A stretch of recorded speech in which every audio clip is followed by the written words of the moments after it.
l'expérience nous apprend clairement que l'obtention de la grâce ne dépend pas de notre volonté, et donc que nos désirs ne sont point les causes occasionnelles de la grâce. Donc, de manière résiduelle, nous sommes donc réduits à dire qu'il n'y a que Jésus-Christ qui puisse fournir les occasions des lois générales selon lesquelles la grâce est donnée aux hommes.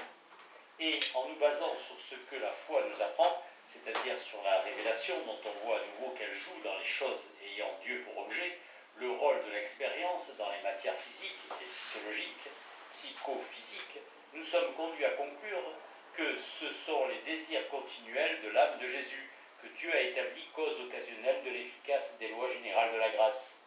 Ce sont les cinquièmes lois de l'occasionnalisme, celles qui marquent à présent l'entrée du Nouveau Testament ou de la Seconde Alliance dans l'orbite de la topique occasionnaliste.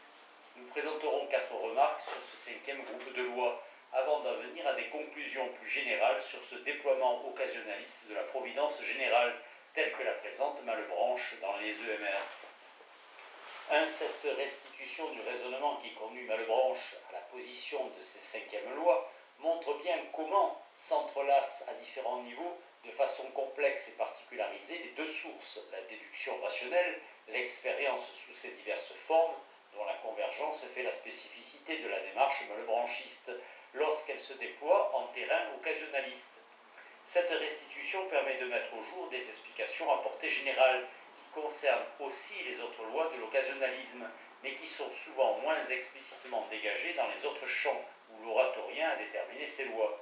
C'est par exemple le cas de ce que nous avons appelé le principe de convenance occasionnelle, qui vaut pour les 5 groupes de lois, mais qui n'est pas présent comme tel dans la majorité des réflexions et des exposés malbranchistes portant sur des relations causales phénoménologiquement plus immédiatement attestées, comme celle entre corps et corps ou entre corps et esprit. C'est pourquoi, outre l'aspect théologique de la question, il peut être opportun pour qui s'intéresse à l'occasionnalisme malbranchiste en général de se pencher sur ces cinquièmes lois. Leur caractère éminemment abstrait, extramondain, désincarné si l'on veut, même si l'expression n'est sans doute pas très heureuse dès lors que Jésus-Christ est concerné, rend plus aisément perceptibles des éléments systémiques qui les organisent. En termes de nature des substances en présence, on est ici avec ces cinquièmes lois dans le cas d'une relation d'esprit du Christ à esprit humain. De ce point de vue, le rapprochement se fait tout naturellement ou tout surnaturellement entre ces cinquièmes lois et les troisièmes. Théologiquement, ce rapprochement est celui entre grâce de lumière et grâce de sentiment, grâce du Créateur et grâce de Jésus-Christ. Enfin, ce grand tableau synthétique de l'occasionnalisme, proposé en EMR 13, ne mentionne de façon explicite et détaillée que ces 5 groupes de lois de l'occasionnalisme. Cependant, Malebranche n'écarte pas totalement dans le texte lapidaire et assez intrigant qui suit l'énoncé de ces 5 groupes qu'il en existe d'autres, et il indique qu'on pourrait par analogie avec celles que nous connaissons conjecturer sur ce que sont ces autres volontés, comme sont celles par lesquelles le feu de l'enfer a le pouvoir de tourmenter les démons, les eaux du baptême, celui de nous purifier, et autrefois les eaux très amères de la jalousie, celui de punir l'infidélité des femmes, et ainsi des autres. Mais étant donné le matériau expérimental, au sens large, expérimental et scripturaire, dont nous disposons, ces 5 groupes de lois sont les seuls qui peuvent être caractérisés avec précision. Conclusion sur la synthèse occasionnaliste des EMR. Le premier groupe de remarques porte sur les différentes façons de classer ces lois. Un des intérêts de la récapitulation des lois de l'occasionnalisme proposée en EMR 13 est d'en offrir une vue synoptique et par là de rendre plus aisément pensables différentes façons de distinguer et combiner ces lois organisant les 5 plans de la réalité selon Malebranche. Plan matériel, plan psychophysique, plan psycho-intellectuel, plan angélique, plan évangélique. Quant à la distinction de ce groupe de lois, on a parfois dit que les 3 premiers étaient ceux de l'ordre de la nature, les 2 autres ceux de l'ordre de la grâce. Mais il faut manier cette première démarcation avec prudence. De prime abord, il n'est pas question de grâce dans l'ordre de la causalité angélique des 4 lois, et les troisièmes concernent non seulement les opérations d'idéation à l'œuvre, dans le champ de la connaissance théorique par l'idée, mais aussi cette grâce qu'est la connaissance vraie, ce que Malebranche appelle la grâce de lumière. Il convient donc, et c'est là une précaution qu'il faut généralement garder à l'esprit lorsqu'on lit Malebranche, de se garder des coupures hâtives et par trop trancher entre nature et grâce, ou nature et surnature. À l'évidence, l'ordre de présentation de ces lois dans les textes des EMR 13 n'est pas un ordre hiérarchique décroissant. Ce n'est pas parce que les lois de la communication des mouvements sont présentées en premier qu'elles sont les plus importantes. C'est même plutôt l'inverse, dans la mesure où pour Malebranche, les esprits l'emportent sur les corps. La grâce sur la nature est la seconde alliance biblique sur la première. On va bien plutôt dans cet exposé du moins important jusqu'à l'essentiel. L'ordre de présentation de ces lois dans le texte des EMR obéit plutôt à une contrainte d'ordre pédagogique identique à celle qui justifiait dès le chapitre 1er de la recherche de la vérité, qu'on réfléchisse aux facultés de l'esprit humain, entendement et volonté, en les comparant aux configurations et mouvements dans le monde matériel, puisque nous sommes, depuis le péché originel, davantage captivés par les corps que par les esprits. Il est gnoséologiquement bienvenu que de nous introduire au domaine des seconds, par analogie avec ce qui se passe dans celui des premiers. Mais comme toujours chez Malebranche, il ne faut pas perdre de vue que les corps sont ordonnés aux esprits et que le sensible doit conduire à l'intelligible. Ainsi, s'il est pédagogiquement bienvenu pour comprendre de quoi il retourne lorsqu'on s'intéresse à l'occasionnalisme malebranchiste, de commencer par étudier les lois 1 et 2, corps-corps et corps-esprit. On conserve une vue partielle sur cet occasionnalisme en ne considérant qu'elle. Dans ces conditions, on peut proposer d'autres façons de classer ces lois, c'est-à-dire d'envisager les structures fondamentales de l'univers selon Malebranche. On peut par exemple prendre pour critère les substances indiquées comme cause occasionnelle et lieu de la causation. On peut également prendre pour critère la nature, et par là les propriétés de la cause occasionnelle. Dans cette optique, au moins une distinction s'impose. Certaines causes occasionnelles sont de nature spirituelle et sont par là dotées de liberté, d'autres ne le sont pas. L'application de ce critère conduit à scinder le second groupe de lois selon le sens corps vers esprit ou esprit vers corps dans lequel s'exerce la relation causale. De cette présentation systématique de l'occasionnalisme possède aussi une réelle puissance interprétative, en ce qu'elle permet de relire et clarifier les lieux canoniques du malebраnchisme et même du christianisme en général. Pour le malebраnchisme, on peut par exemple interpréter au prisme des lois de l'occasionnalisme un texte aussi central que la préface de la recherche de la vérité et sa présentation de la variation d'intensité de deux unions de l'esprit.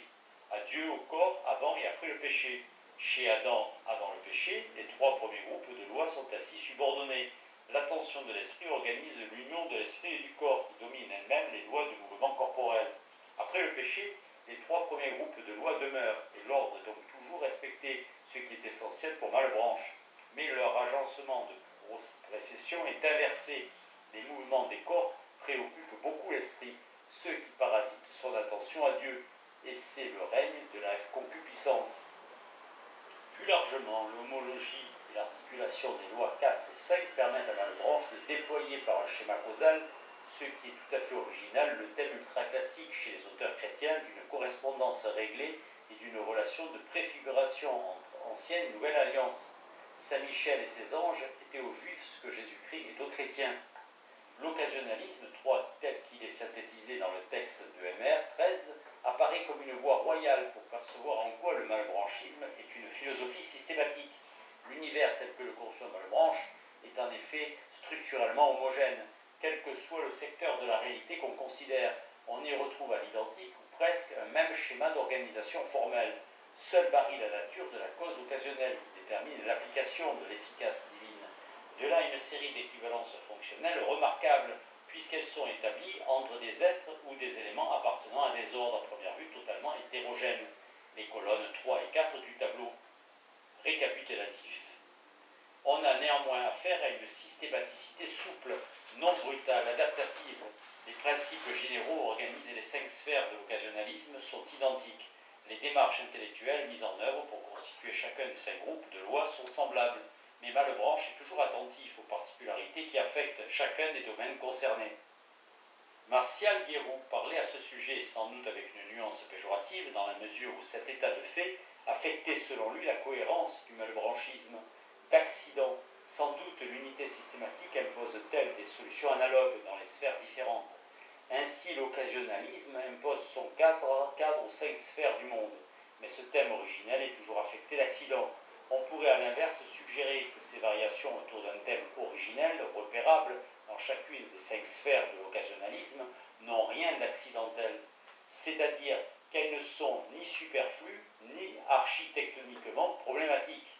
C'est plutôt la grandeur de Malebranche que de ne jamais succomber, alors qu'il y en aurait sans doute les moyens conceptuels, à l'esprit de système, de refuser d'araser la complexité du réel tel qu'il se donne à nous par l'application mécanique et univoque de ses principes, de sorte qu'au diagnostic de systématicité accidentée de Martial Guéroult, on peut préférer cette description du malebranchisme par Victor Delbos, qui s'applique remarquablement à la façon dont l'oratorien développe son occasionnalisme. C'est une philosophie compliquée, et la complication qu'elle révèle résulte de ce que chacune des questions qu'elle pose et qu'elle résout n'y est pas seulement posée et résolue par une extension ou une application de principes généraux, mais qu'elle y donne occasion à un examen et à une solution propre à la question particulière qui se trouve en jeu. Le fait est d'autant plus remarquable que la philosophie de Malebranche est une philosophie systématique, mais si réel et si profond que soit l'accord des diverses thèses du système, cet accord n'en laisse pas moins subsister le sens de chacune des thèses prises en particulier. Malebranche affirme l'unité de cause, mais il n'affirme pas l'unité de substance. Il affirme que l'union de l'âme et du corps, réalité substantiellement distincte, fait correspondre des sentiments de l'âme à des états organiques et inversement, mais il n'admet pas que l'on ne doive trouver dans l'âme que des états ou des opérations susceptibles d'être traduits dans le corps. Il affirme que la causalité de Dieu fait tout en nous et hors de nous, mais il assigne aux causes occasionnelles la fonction de déterminer selon des lois l'efficace divine. Il affirme que la causalité de Dieu fait tout en nous. Entendez tout ce qui est faisable par cette causalité, tout ce qui a une réalité physique, mais il spécifie que cette causalité ne fait pas l'acte du consentement, lequel n'est pas assimilable à une réalité physique. Voilà donc, dans une philosophie justement réputée systématique, mise en présence de données fondamentales, une série de contreparties qui tendent à assurer à l'ensemble le bénéfice d'un équilibre complexe. Une logique simple et étroite n'aurait pas manqué de supprimer ces contreparties. La grandeur de Malebranche est ainsi de nous léguer une systématicité sans simplisme ni étroitesse. La grandeur de Malebranche est ainsi de nous léguer une systématicité sans simplisme ni étroitesse. Nonobstant ces contreparties et singularités, une forte homologie structurale, en l'occurrence légale, n'en demeure pas moins entre ce qu'on peut appeler, en gardant à l'esprit ce que cette coupure a de schématique, l'ordre de la nature, loi 1, 2 et 3, et l'ordre de la grâce, loi 4 et 5. C'est un des points qui ont scandalisé Arnaud lorsqu'il a envisagé le domaine de la grâce tel qu'on a traité Malebranche. Quand bien même on admettait illusoirement du point de vue d'Arnaud que l'oratorien a raison pour ce qui concerne l'organisation de l'ordre de la nature selon des lois et volontés générales, rien n'autorise à transférer de semblables principes dans celui de la grâce. Il y a pour Arnaud une forme de scission entre les deux ordres. Il accorde, et en cela s'exprime de façon manifeste, son cartésianisme, que la nature ressortit au champ du légal, du calculable, du rationnel. Il renvoie en revanche l'ordre de la grâce à celui de la transcendance divine, de l'impénétrabilité des desseins de ce Dieu à propos duquel saint Paul s'écrit « ô altitudo », ô profondeur, bref, et pour ainsi dire à l'ordre du hors-la-loi, du moins du hors des lois, que notre raison est capable de saisir.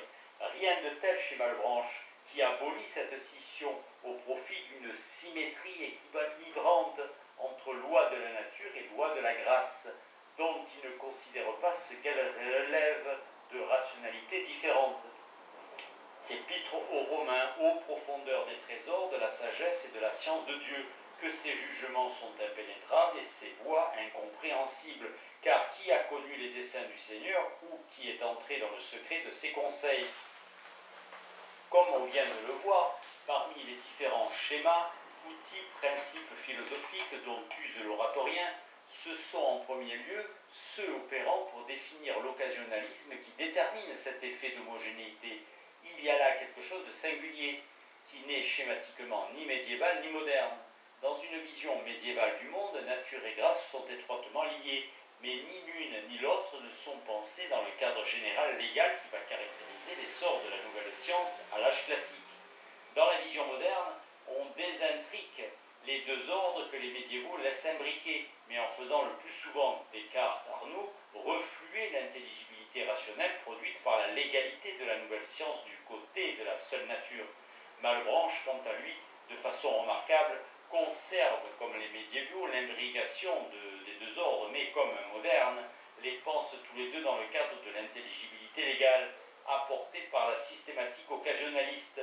En ce sens, Malebranche anticipe l'intuition d'Henri de Lubac dans Surnaturel, un des livres clés de la théologie catholique au XXe siècle, quand il voyait dans une coupure trop marquée entre nature et surnature l'erreur fondamentale de la théologie, depuis les XVIe et XVIIe siècles, et dans cette optique de la réduction d'une coupure drastique entre nature et grâce, il serait ainsi d'un grand intérêt d'étudier de près un texte comme celui du traité de la nature et de la grâce, second discours. Il faut chercher la cause occasionnelle de la grâce du Créateur dans l'ordre de la nature. Il y a bien des effets naturels qu'on pourrait avoir raison regarder comme des grâces. Comme la grâce est jointe avec la nature, tous les mouvements de notre âme et de notre corps ont quelque rapport au salut. Il n'y a rien de si indifférent par lui-même qui n'ait quelque rapport à notre salut, à cause du mélange et de la combinaison des effets qui dépendent des lois générales de la nature avec ceux qui dépendent des lois générales de la grâce. Je crois qu'on peut donner le nom de grâce à tous les effets naturels lorsqu'ils ont rapport au salut. Les lois générales de ces sortes de grâces sont les lois générales de la nature.